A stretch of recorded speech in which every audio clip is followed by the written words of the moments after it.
ተሰምቷል ለካ ማን ተናግሮ ነው ቢሉ ይላሉ አባቱ አመስጋይ ያማሳኝ እንዲሉ ትናንት እኮ ሙሴ ባይኖር እኮ ያ ሰውዬ ገድሎኝ ነበር ብሎ አውግቶ ያ ሰውዬ ችግር እኮ ነው። አሁን እኛንም የፈታን ወሬ እኮ ነው ማለት ገና አንዲት እቅድ ከመታቀዳችን በኢንተርኔት ከዚህ በኋላ ኢትዮጵያን ነፃ ለማውጣት እንዲህ አይነት እቅድ አቅደናል። በፌስቡክ ሰይጣን አቅዳቸዋል ጥሩ ነው ብሎ በሶስተኛው ቀን ያፈርሰዋል። ሌላ እቅድ ደግሞ ያሳቅዳል። ትክክለኛ ሰው ዝም ብሎ ነው የሚሰራ፣ ወሬ አያወራም። ስራውን ሲጨርስ ነው የሚናገረው። አመስጋኝ አማሳይ ነው። እግር እንዲህ ባያደርግልን ኑሮ አይባልም። ያንን ያመሰግነውን ሰው ልናስገድለው እንችላለን። ከዚያ በኋላ ተመልከቱ፣ ሙሴ ወደ ኮሬብ ተራራ ሄደ። በዚያ በኮሬብ ተራራ ሄዶ ሙሴ እግዚአብሔር ከቁጥቋጦ ጋር በቁጥቋጦ ላይ እሳት እየነደደበት እሳቱ ቁጥቋጦውን ሳይበላው ኦሪት ዘጸአት ምዕራፍ 3 ላይ እሳቱ ቁጥቋጦውን ሳይበላው ቁጥቋጦው እሳቱን ሳያጠፋው አየ። እግዚአብሔርም ምን አለው? ሙሴ የሕዝቤን ጩኸት ሰምቻለሁና ሂድና ሕዝቤን ከግብፅ ባርነት አውጣልኝ አለ።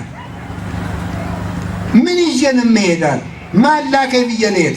እግዚአብሔር ላከኝ ብለህ ሂድ። ምን ይዤ ልሂድ?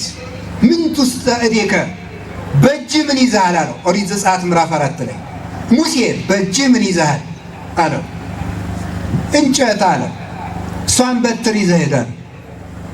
አሁን አያችሁ እግዚአብሔር የሌለንን ነገር አይጠይቅም፣ ያለንን ነገር ነው የሚጠይቀው። ፈርዖንን ለመግጠም እንዲህ ያለ መሳሪያ ግዛ፣ እንዲህ ያለ ሰይፍ ግዛ አላለው። እጅ ላይ ያስከው ምንድነው? እንጨት። በቃ እሱን ይዘህ ሄዳል። እግዚአብሔር የሚፈልገው ያለንን ነገር ነው። ምን አለን ልትሉ ይችላላችሁ። ቢያንስ ሃይማኖት አለን። ሃይማኖት ነው እንደሚያንሰው ትልቅ ሀብት እኮ ነው። ሃይማኖት አለን። አሁን ሁላችሁም በዚህ ዘመን እኛ ኢትዮጵያን የምናድናት ምን ይዘን ነው? ቤተ ክርስቲያንን የምንጠብቃት ምን ይዘን ነው ብትሉኝ፣ እግዚአብሔርን ይዘን በሉ። እግዚአብሔርን ይዘን በሉ። ከእግዚአብሔር በላይ ገንዘብ አለ? ከእግዚአብሔር በላይ ጋሻ አለ? ከእግዚአብሔር በላይ ኃያል አለ? እግዚአብሔርን ይዘን እንወጣለን። ባዶአችን ምንም ሳይኖረን እግዚአብሔርን ይዘን። ጎልያድ እኮ ወደ ዳዊት ሲሄድበት ምንድን ነው ያለ? አንተ በጦርና በጋሻ ትመጣለህ፣ እኔ ደግሞ አንተ በምትገዳደረው በእስራኤል አምላክ ስም እመጣብሃለሁ። በጠጠር አሸነፈው። ከዚያ በኋላ ምን ሆነ? ወደ ሙሴ ልመልሳችሁና በትርን ይዘዳል። በትሩን ሙሴ መታው። ሕዝቤን ልቀቅ ብለዋል እግዚአብሔር አለው። ቀጥታ ሂዶ ፈርዖን እግዚአብሔር ሕዝቤን ልቀቅ ብለዋል አለው ሙሴ። ዛሬም ፈርዖን ካለ እኔም እየተናገርኩ ነው እንዳቅሜ ማለት ነው። ካለ ነው እንግዲህ ካለ ፈርዖን እግዚአብሔር ሕዝቤን ልቀቅ ብለዋል አለው። ተመልከቱ የፈርዖን መልስ ደግሞ መኑ ውእቱ እግዚአብሔር ከመ እስሞ፣ ለመሆኑ እግዚአብሔር ማን ነው? አያ ማን ነው ደግሞ እግዚአብሔር አለ። ዛሬም እግዚአብሔር ማን ነው እያሉ በቤተ ክርስቲያን የሚሳለቁ ፈርዖኖች አሉ። እግዚአብሔር ማን ነው የምሰማው? ለመሆኑ ቤተ ክርስቲያን ማን ናት? ምንድን ናት ብለው የሚንቁ እግዚአብሔር ማን መሆኑን በኋላ ያሳየዋል። እግዚአብሔር እንዲህ ያደርጋል አለና በትሩን ሲመታት የሙሴ በትር እባብ ሆነች። ይህንንማ የኔ ጠንቋዮች ያደረጉት የለ ብሎ ጠንቋዮችን ጠራ። ጠንቋዮችን ሲጠራቸው እነሱም በትራቸውን ሲመቱት እባብ ሆነ። ከዛ ሙሴ የራሱን በትር መልሶ እባብ የሆነችው በትር አደረጋት። እንዲያውም ምን እንደሆነ ታውቃላችሁ? ጠንቋዮች የፈርዖን ጠንቋዮች መጡና ምን አደረጉ? እባብ አደረጉ የራሳቸውን በትር። እኛ ምን እናደርጋለን ብለው የሙሴ በትር እባብ አይደለች? ሄደችና የእነሱን በትር ልቅም ልቅም አድርጋ በላቻቸው። ከዚያ በኋላ ደግሞ መልሶ ሙሴ የራሱን በትር አደረጋት። እነሱ አቃታቸው። ስለምን ያደርጋሉ መሰላችሁ? የዚህ ዘመን ጠንቋዮች ችግር መፍጠር ይችላሉ፣ መፍትሄ ግን አያሉት። እንደዚያ ናቸው ብሎት ነው። የዚህ ዘመን ባይታውያን ሁሉ የሚያብድም ካለ ማበድ ይችላሉ። የዚህ ዘመን ባይታውም እንደዚያ ናቸው። ችግር ነው የሚፈጥሩ እንጂ መፍትሄ አይፈጥሩም።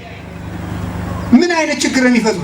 ሁልጊዜ የነሱ ጥገኛ እንድንሆን የሚያደርጉ ያለ እነሱ እንዳይሳካል አባ ገሌ ባይኖሩልኝ እኮ ባይታዊ ገሌ ባይኖሩልኝ እኮ ሙቼ ነበር እኔ እስከዛሬ ምንል ድካሞች እንድንሆን የሃይማኖት ብርቱ እንዳንሆን እግዚአብሔርን እንዳንደገፍ የነሱ ጥገኛ የነሱ አጨብጫቢ የነሱ አንጣፊ የነሱ ሰጋጅ እንድንሆን የሚያደርጉን ከስሜት ሳይሆን ከእምነቱ ናችሁ። ከሰማችሁ ይሄ በስሜቱ ናችሁ የምትሰሙኝ ከሆናችሁ ተመልከቱ። ቅናት ተጀመረ። በል ደግሞ አይ ቅናት አየ ምቀናስ በሆነ በተክለ ሃይማኖት በቀን ነው።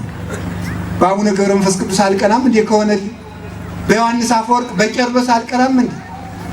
ሰው ላጨበጨበለት ሰው ነው እንዴ ምቀናው? ልብ ብላችሁ ከሰማችሁ እንደዚያ ነው። ችግር ይነግሯቸዋል። እዩዋቸው ብዙ ሰዎችን በየቴሌቪዥኑ ስትሰማቸው ምን እንደሚለው ስራውን ስትገባ ሚስት ጋር ጠበኛ ይልሃል።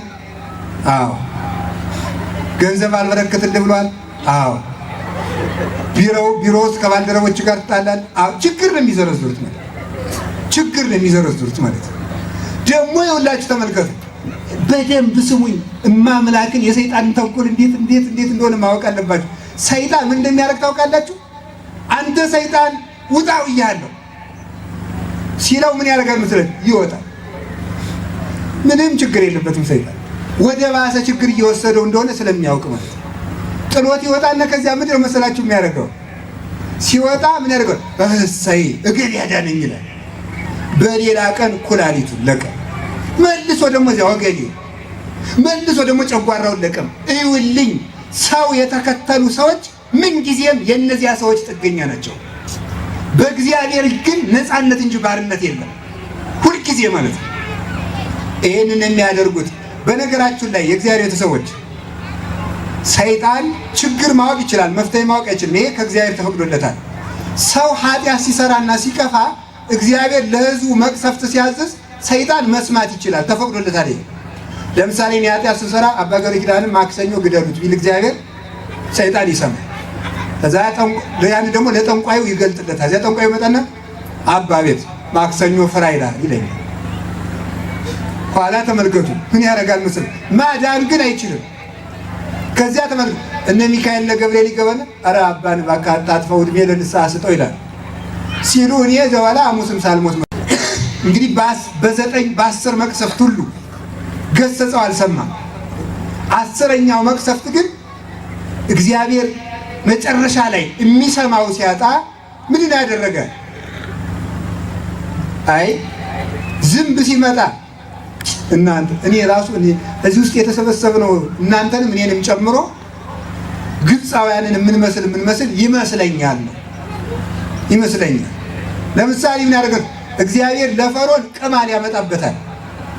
ከዙፋኑ ላይ ቅማል፣ ከመሶቡ ላይ ቅማል፣ ከንጉሱ ካፉ ላይ ቅማል እንዲህ አለ አመጣበት። ኧረ እባካችሁ እኔ ለቃችኋለሁ፣ ብቻዬን ቅማል አስወግዱልኝ።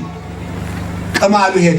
ልቀቀን እንጂ ትቀልዳላችሁ። የግብፅን ፒራሚድ ማን ይሰራል? ቆይ ዝም ብለን እግዚአብሔር ጓጉንቸር አመጣ። ጓጉንቸር ትሪው ጓጉንቸር፣ መብሪያው መሶቡ፣ አልጋው ጓጉንቸር፣ ንጉሱ ዘውድ ላይ ጓጉንቸር፣ እጁ ላይ ጓጉንቸር፣ አፉ ላይ ጓጉንቸር። ኧረ እባካችሁ ይሄን ጓጉንቸር አውጡልኝ፣ እኔ ብቻ እንደው እንጂ ትሄዱልኝ። ሲሄዱ ደግሞ አለቅ እንደኛ ማለት ነው። እንዲህ ያለ ጦርነቱ በዚህ ቦታ ደርሷል።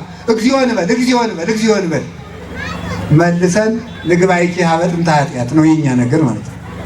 ወደ ኃጢአታችን ዘወር፣ ወደ ሌብነታችን ዘወር፣ ወደ ክፋታችን ዘወር። ምን ላይ ይታዘዛል? ጾም ይታወጃል። ትንሽ በረድ ያለ ሲመስልን ወደ ክፋታችን መሄድ። ግብፃዊነት ማለት ይሄ ነው፣ ጨለማዊነት ማለት። ከዚህ አስተመልከቱ ያልተባለ ተናካሽ ዝንብ አመጣ እግዚአብሔር፣ በዚህም አልተመለሰም። ንጉሱን ከዙፋኑ የሚነክስ ዝንብ አመጣ እግዚአብሔር። አረ ይሄ ዝንብ ይወገድ እንጂ እኔ ችግር የለም። አሁንም አልሆነም። የግብፃውያን ውሃ ደም ሆነ። አሁንም ደግሞ ውሃው ደም ሆነ። በዚህም አረም መጨረሻ ላይ እግዚአብሔር አይ እንግዲህ ያለ ሞት እነዚህ ሰዎች አይሰሉም አለና ሞት አመጣ። እኛንም እኮ እግዚአብሔር ስንት ማስጠንቀቂያ ሰጥቶን ነው መጨረሻ ላይ መስማት ስላቃተን ሞት የበዛብን። አሁን መጨረሻ ላይ የግብፃውያንን የበኩር ልጅ ገላለሁ ብሎ እግዚአብሔር እስራኤልን አስቀድሞ አስጠነቀቃቸው። ምን ብሎ በግ ግዙ፣ ያንን በግ በምሽት እረዱት። ያንን በግ በምሽት እርዱና ተሰብስባችሁ ብሉ። ይሄንን በግ ራሳችሁ ላይ ቆብ ደፍታችሁ፣ እግራችሁ ላይ ጫማ አድርጋችሁ፣ ምርኩዝ ብትር ይዛችሁ፣ እንደገና ደግሞ ስትበሉ ሐሞት ነስንሳችሁ ያንን ብሉ። አጥንቱን እንዳትሰብሩ ተጠንቀቁ። ብሉና ከናንተ የተረፈውን በእሳት አቃጥላችሁ ትደሩ። ከናንተ ጋር ባሪያ አብሏችሁ እንዳይበላ ተጠንቀቁ። ስትበሉ በጣም እጅጉን እየተቻኮላችሁ ብሉት። ያንን ብሉና ደሙን ከበሩ ላይ እርጩት። ያንን ደም እያየ ሞት ይሸሽላችኋል። ደሙ ያልተረጨውን ሕዝብ ግን ይገላል። እስራኤል በድብቅ እንዲህ አድርገው መከሩ። እንዲህ ጠላቶቻችን ክፉ ሲመክሩ ለኛ መልካምን የሚያስመክር እግዚአብሔር የተመሰገነ ይሁን። እውነቴን ነው። ፈርዖን ልብ ብላችሁ ስሙ። ሄሮድስ ክርስቶስን እገላለሁ ብሎ ሲያስብ ገብርኤል መጥቶ ደግሞ ዮሴፍን ሕፃኑን ይዘህ ሄድ ይውላችሁ። ከእነዚያ ቤት ሲመከር እግዚአብሔር ይመከራል። ፈሪ አትሁኑ ብቻ። እግዚአብሔር ቤት እንኳን እግዚአብሔር እኮ ፍየልም እንደዚህ አለች አሉ። የፍየል ልጅና የቀበሮ ልጅ አብረው ይውላሉ ይባላል። እና የቀበሮ ልጅ ከማን ጋር ውለሽ መጣች ትላታለች እናቷ። ከፍየል ልጅ ጋር። ሞኝ አፈር ያብላሽ፣ ለራት የምትሆነንን አንቀሽ አታመጫትም ነበር አለቻት። የበግ ልጅ ደግሞ ዛሬ ማን ጋር ውለሽ መጣች? ከፍየል ልጅ ጋር። አፈር ቢና ደግሞ ትብላሽ፣ ነገ እንዳትገናኝ። የቀበሮ እናት ናት። በይ ደግሞ ለነገ ለራታችን ይዘሽ እንድትመጪ። በበነገው የቀበሮ ልጅ የሆዷን በሆዷ አድርጋ የፍየል ልጅ አቤት ደህና አደርሽ አለችው። እግዚአብሔር ይመስገን ብላ ይሆናል ነው መቼም አይደል? ከዚያሳ ነይ እንጫወት አለች። ከእናንተ ቤት የተመከረው እኛም ቤት ተመክሯል አለቻት ይባላል። እውነቱ ማለት ነው። አንቺ ያንቺ እናት ይዘሽ ነይ እንዳለች የኔ እናት ደግሞ እንዳትበላሽ ብላኛለች። እርግጠኛ ሁናችሁ በዚህ በእግዚአብሔር መመካት የሚገባ ልጅ። ሰዎች እንደሚመክሩ ሁሉ እንደሚዶልቱ ለኛ ጥሩ ጠሩ ነገር እየተናገሩ ለኛ ክፉ እንደሚመክሩ እግዚአብሔር ደግሞ ለኛ መልካም ይመክራል። ሄሮድስን ሰይጣን ሲያስመክረው ዮሴፍን እግዚአብሔር ያስመክረዋል። ለሄሮድስ ሰይጣን ሲገለጥለት ለዮሴፍ ገብርኤል ይገለጣል። ለክፉ ባለስልጣናት ዲያብሎስ ከተገለጠላቸው ለኛ ገብርኤል እንደሚገለጥ ማወቅ አለባቸው። ከዚያ በኋላ እንግዲህ ተመልከቱ፣ በእስራኤል እየተመከረ በግብፅ አንሰዳቸውም ተመከረ። በእስራኤል ደግሞ እግዚአብሔር አወጣቸዋለሁ ብሎ መከረ። ማን እንደሚያሸንፍኒ ሌሊት መጣና ሞት መጥቶ ደም ያልተቀባውን የበጉ ደም ያልተቀባውን ቤት እየመረጠ የበኩር ልጇቸውን እያነቀ የእስራኤልን ሰው በሙሉ ጨርሶ አደረ። እስራኤል ግን የበጉን ደም ስለበሉ በበጉ ደም ስለታተሙ ከቤታቸው ሞት ርቆላቸው አደረ። ፈርዖንም ውጡልኝ አላቸው። ወጡ። ምን በልተው? በግ በልተው። ከዚያ ሲወጡ እንደገና ደግሞ ከባህር ላይ ሲደርሱ ፈርዖን